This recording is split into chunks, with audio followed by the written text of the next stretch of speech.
Okay, I know all testimonies, it seems, I've come across on the internet starts where they talk about where they came from and all this stuff, but I'm just gonna go right to it. In 2008, I had just turned 25. I was a medical massage therapist for a few years, had taken over a successful day spa. So at a pretty young age, I was 22. And then on the third year, I had overworked myself. I fell on both my wrists, broke them, and whenever I had pumped my last $35, 5 cents over, so now I'm negative in my bank account, I was like, well, I can't wait on these other people to maybe have an interview with. And I've been looking for a job for a few months at that time, and I had seen it on Craigslist, no experience required, I could be a bartender. And so that's where this testimony begins. And in this chair. So, where do I start? I had been working as a bartender, like I had just mentioned, and I had moved in with my dad. My dad had remarried, so I have another sister, a half sister, and half brother, and they would be going to school when I would be coming home from work, and that wasn't always a good impression. And if it's not positive, then my dad was like, let's go ahead and shift you out of here. I'm sure that you've worked long enough, you have enough money saved up, you can get your independence back. And so he pretty much wrote me a Dear John letter. I remember on my birthday. So I had just turned, actually 25. Yeah. So I would have just turned 26. And when I had relocated into a duplex, and to get help to turn the power and the water back on, because the last place that I lived during my incident with my wrist had gone over, and a patron at the bar who I had befriended went ahead and helped me out. Well, during the course of a few months, we ended up hanging out more and more, and it's all of a sudden Mardi Gras season. So there was an isolated incident where something happened that turned violent. I didn't witness it, but I ended up having to bring him to the hospital, and his foot was broke. Well, that was a big red flag for me. And I'd seen a little bit of temper, and coming from a massage therapy career into a bar that wasn't too rough. I was actually very good at organizing and running the crowd. We had to be our own bouncer, kind of. And so anyway, I ended up seeking advice from a past relationship. So I saw these red flags, and I went and sought advice from an old relationship, a boyfriend that I had been with for a few years. And he basically was like, I think that it would be best if you were to relocate. This isn't you whatsoever. This occupation is not you. I liked to the old cliche, I work hard to play hard. I used to do that. And so he was like, but to be a bartender, Not that it's bad, it's just not what you set out to do, to heal people. And he was like, why don't you come back to Florida with me and we'll go ahead and see about relocating you. And I thought that was a fantastic idea. So I had started bartending at another location, and he came to pick me up. We went out, and I knew in my heart, do not go back to my apartment. And I knew in my heart that it was not a good idea to go back to my apartment, my duplex. But I'd started my period. And instead of stopping at the store, both my ex and I decided to save money. Let's go ahead and stop by the house, and then I can pick up some extra clothes if need be. Well, I'm coming around the corner from the bedroom bathroom area, and I see this person standing in the doorway, and I see my ex running out the back. You have to run through the kitchen, so it's like the living room, and then the doorway, and you could just see a straight shot through the kitchen. There was an exit out the back, and he was running that way.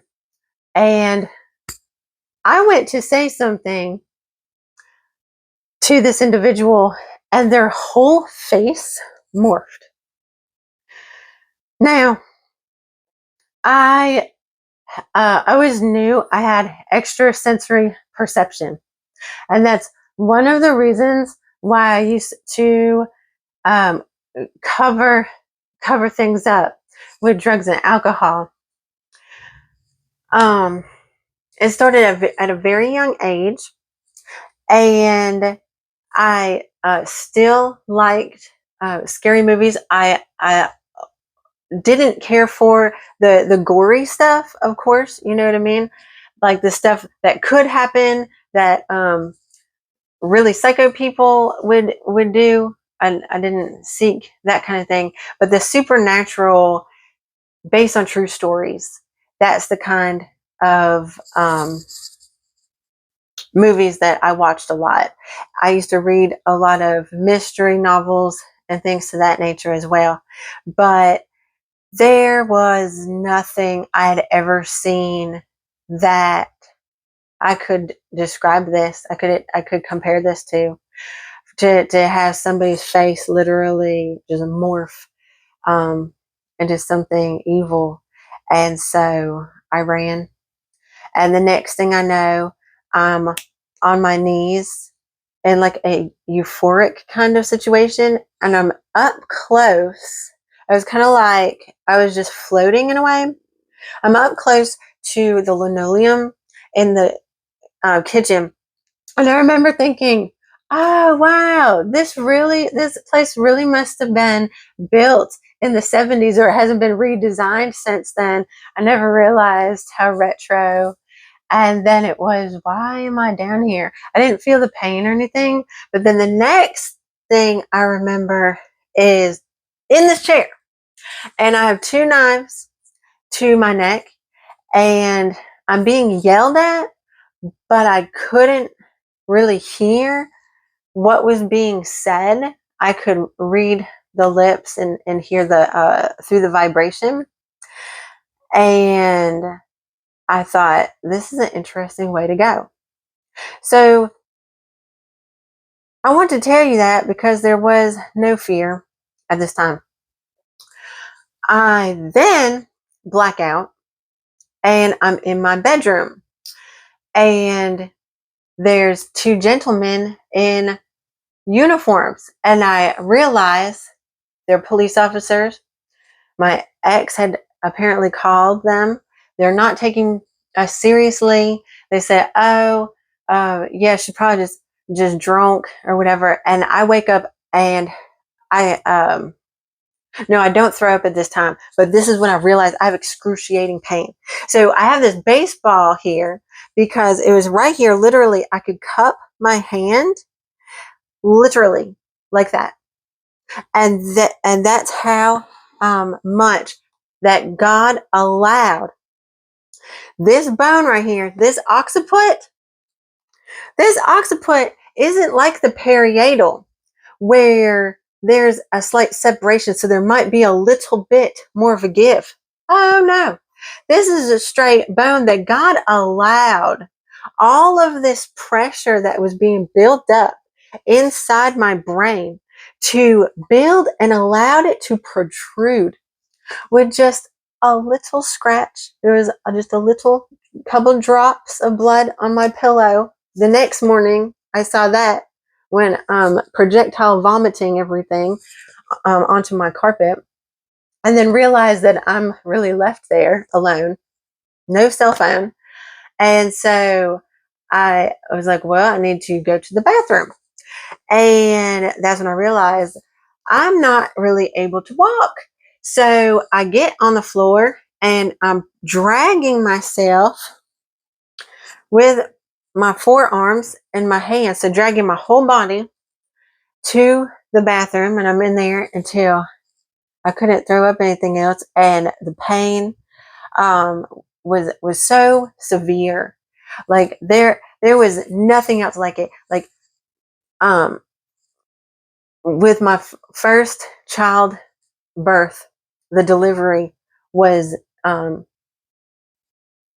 breeze, I will say, compared to the excruciating pain of this. Like it was basically like I knew this pain is temporary. I'm breathing. I'm calm. Freak the doctors out. But anyway, so here I am on day 2, and I realize I'm scent blind. Now, the pressure that was in the brain, and I have all this documentation. It was at the end of March, yeah, and then April 4th, I was brought. I believe it was April 4th, 2008. I was brought into the emergency room, and they had documented that 3 parts of my brain were bleeding. The frontal lobe and the temporal lobe were severely bruised. And so the frontal area is where we have our senses for our smell and our sight. And even though it was a hit from behind, because of all that pressure. Oh, excuse me, that's my puppy. All right, so the pressure had gotten so much. Now, let me put this into perspective for you.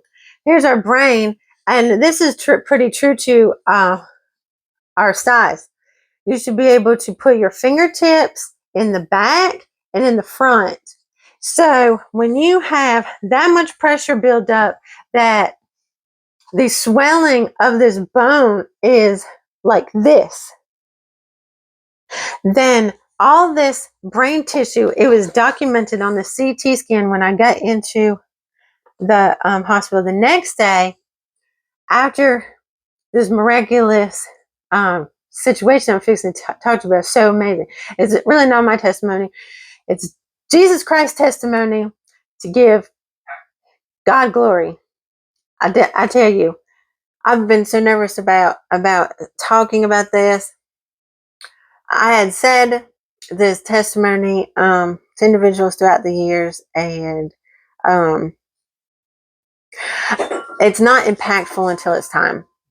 So it was documented that there was the hippocampus, the prefrontal, and the occiput and parietal were bleeding. Well, so here I am on day 3, and I realize I'm not able to use the restroom any longer. I'm not able to drink any fluids. I'm not able to eat anything. So that's when I decided to start talking to God.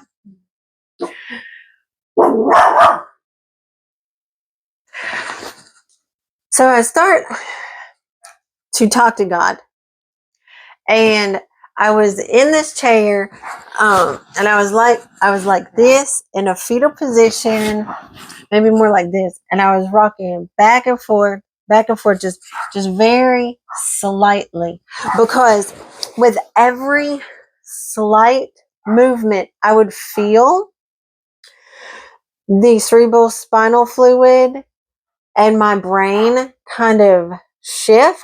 And for that millisecond or micro millisecond, I felt relief. So I started focusing on the non-painful moments, and I was able to start forming my thoughts again. And I reached in deep in the mind, and I was like, God, I healed thousands of people for you, hands-on therapy. There's no way that I shouldn't be able to be healed. So that was my plea going in. And it took until I went through another 14 plus years until I stepped into metaphysical science and joined the University of Metaphysics, where I understood why God was leading me there, because He had me go into the deep parts of my consciousness to meet Him in His deep conscious. And this is what I saw. All right. In Psalm 18:11, it states, He made darkness His secret place. His pavilion round about Him were dark waters and thick clouds of the skies. And that's exactly what I saw. So I went into this black on black, just waves, just beautiful, and I'm relaxing out. So I am so comfortable. There's no pain, and I'm thankful. I remember as soon as I said, thank you, God, for putting me here, because I wouldn't have been able to handle the sound and the light in heaven, because I was that sensitive to light and sound at that time when I was when I was in my body, in my conscious mind. So here I am in the deep conscious mind. And then it says in verse in Psalm 18 verse 28, for thou will light my candle, the Lord my God will enlighten my darkness. And He did. So I start seeing this light, this little light just coming, and it's getting brighter and brighter and brighter. And all of a sudden I recognize Jesus Christ. He's walking, smiling, and then he holds out his hand. Are you ready? And that's when I'm like this. And I'm like, wait a minute. I'm realizing I can see all of him. I cannot see any of me. I take his hand and I say, it's about time. And I poof in my body, and I look towards the door, and I could see through the door. The door was solid, but I could see through the door, and I could tell that it was light. I didn't have any pain at this time. And I hear a voice. Someone is on their way. Remember, you have nothing to worry about. I was like, okay, because I don't see myself dragging myself to my car right now. And then there's no way that I can drive. And I'm so excited. And I see a person, very unexpected, come in, and they give me yogurt, like strawberry yogurt, and I eat it. I was able to eat something. They drive me to the hospital, and then when I get there, I, again, projectile vomit, the pain starts coming back, and they think that I'm, throwing up blood. So that's why they rushed me back real quick. And this is how amazing God is. He has everything all pre-planned. Well, at first, when they did the CT scans, they see all of this trauma, and they contact this surgeon, and they're like, look, you got to fly back from New York. And he gets there, and he comes into my room, and I remember him being so loud and excited.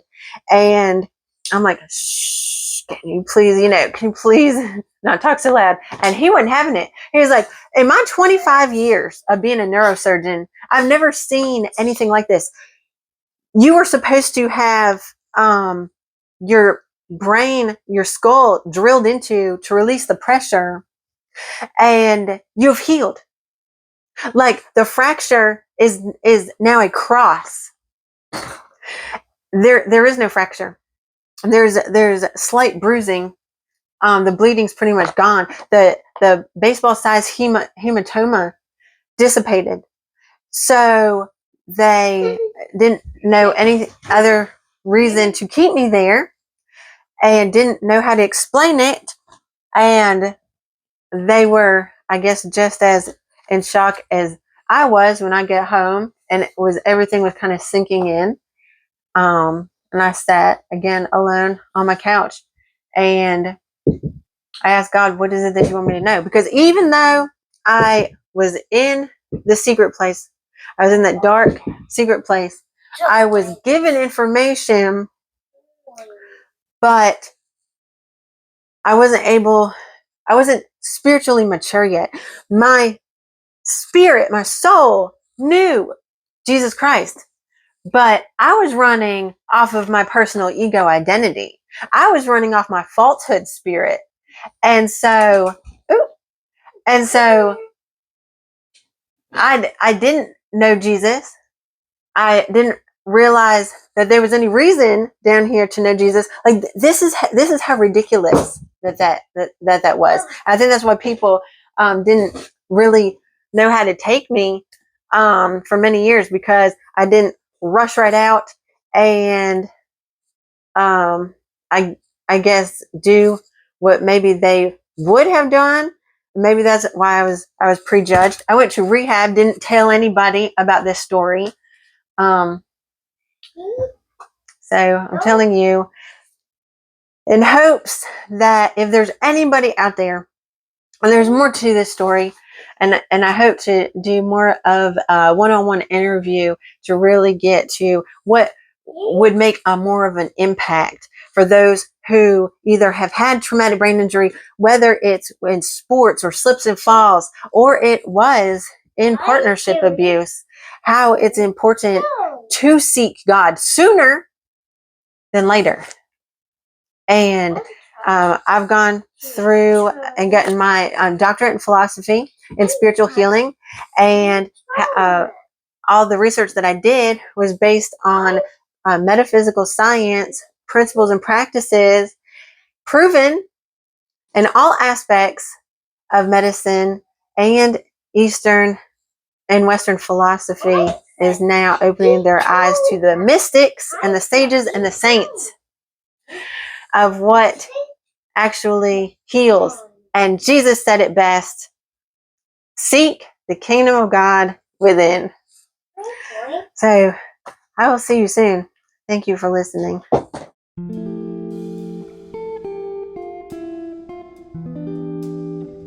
I will love thee, O Lord, my strength. The Lord is my rock and my fortress and my deliverer. My God, my strength, in whom I will trust, my buckler and the horn of my salvation, and my high tower. I will call upon the Lord, who is worthy to be praised. So shall I be saved from mine enemies. The sorrows of death compassed me, and the floods of ungodly men made me afraid. The sorrows of hell compassed me about. The snares of death prevented me. In my distress I called upon the Lord and cried unto my God. He heard my voice out of his temple, and my cry came before him, even into his ears. He made darkness his secret place. His pavilion round about him were dark waters and thick clouds of the skies. For thou wilt light my candle. The Lord my God will enlighten my darkness. As for God, his way is perfect. The word of the Lord is tried. He is a buckler to all those that trust in him. It is God that girdeth me with strength, and maketh my way perfect. Thou hast also given me the shield of thy salvation, and thy right hand hath holden me up, and thy gentleness hath made me great. The Lord liveth, and blessed be my rock. And let the God of my salvation be exalted. It is God that avengeth me. He delivereth me from mine enemies. Yea, thou liftest me up above those that rise up against me. Thou hast delivered me from the violent man. Therefore will I give thanks unto thee, O Lord, among the heathen, and sing praises unto thy name.